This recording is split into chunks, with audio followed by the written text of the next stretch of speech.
This is the start of the business, which has been overlooked for such a long time. The calf house, absolutely important. A lot of damage done in these buildings, and actually it's fairly simple. What we want is good hygiene, fresh air, no drafts, lack of moisture, job done. And here we are in a building with lots of holes in the roof. But actually, I'll turn to Alan. What have you done here, changing this existing building? Because it's a really good example of what can be done. So, just take us through what you did. Well, really, the driving point was that the roof was falling down in this building. So, when we were redoing it, we decided that we'd try. We didn't have too much problem before because the building was kind of in small compartments. So we decided we would. When we were doing it, we didn't want any trouble with ventilation. So we decided to go for the space boarding, which is the some people use sheets that are turned up the wrong way around, but these ones are actually sheets that are cut so that we could get a nice consistent gap the whole way down.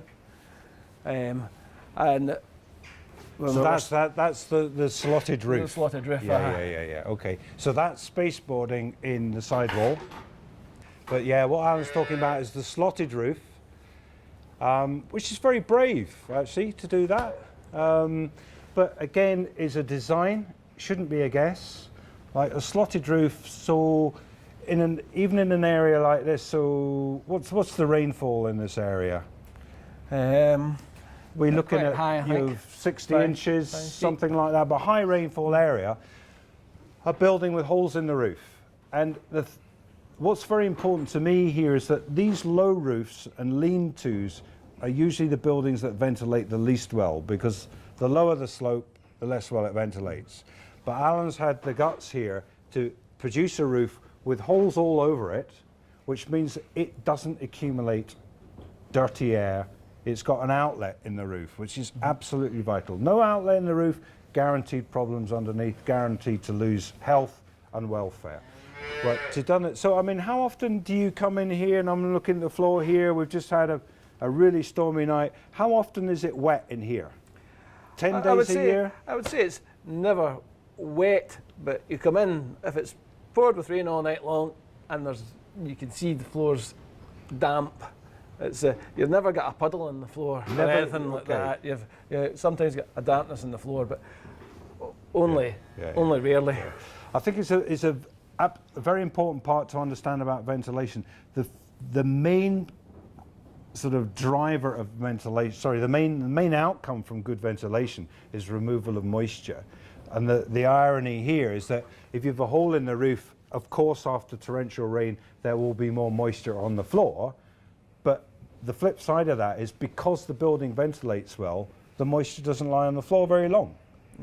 And so we need to get over that restricted idea that we can't have a hole in the roof. This is a very good solution to a typically difficult situation. A monopitch, which is a low slope, which won't ventilate well, done previously. So what else did you do in here, Alan? It was solid at the sides before. So we put the boarding around the sides, and when we put the metal work in for holding the roof up, we just made up all the pens so that were smaller pens for the calves. I just think it's a very good example of what can be done with an existing structure if you stick to the basics. And I mean, just so well done. So for example, if you'd stuck with the existing roof line, then there would have been no inlet. But now it doesn't look much, but actually these calves don't need much. So if we need 5, 10, 15, 20, 30, if we need this building is maybe for 50 calves, then it's very easy to calculate the amount of outlet and inlet needed. Mm-hmm. And that will be literally enough inlet to balance the outlet in the roof. Without that spaceboard all along the side there, that means that all the time the wind's blowing from there to there, which will be a huge percentage of time per year, you're not going to get any free ventilation, all for the light. So that's really good attention to detail. And I think that's about it. The only devil, because that's the way I behave as well, to lift this one more level, and it's another key issue of calf house design is to make our buildings easier to clean. Scour is the main cause of losses in calves up to 4 to 6 weeks of age. And the comment I would make to the production sector, if scour is the main problem in young cattle, do you think there's a relationship between hygiene and scour? Just work it out with your children, you'll get that one easily. And I would say make it easier to clean. So render the walls to above animal height, which has been done, as we can see in these pens behind us. And what that means is that when you spend the time and the money on the disinfectants to clean the wall, you're starting off with something by design cleanable.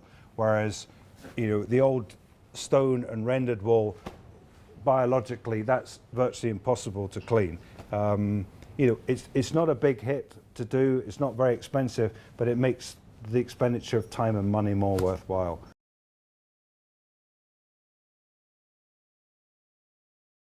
As we've been saying before, we need inlet and outlet, and what Alan's done brilliantly, we've got inlets on the spaceboard, outlet in the slotted sheet, and we'll see how the smoke works and to what extent it describes what's going on.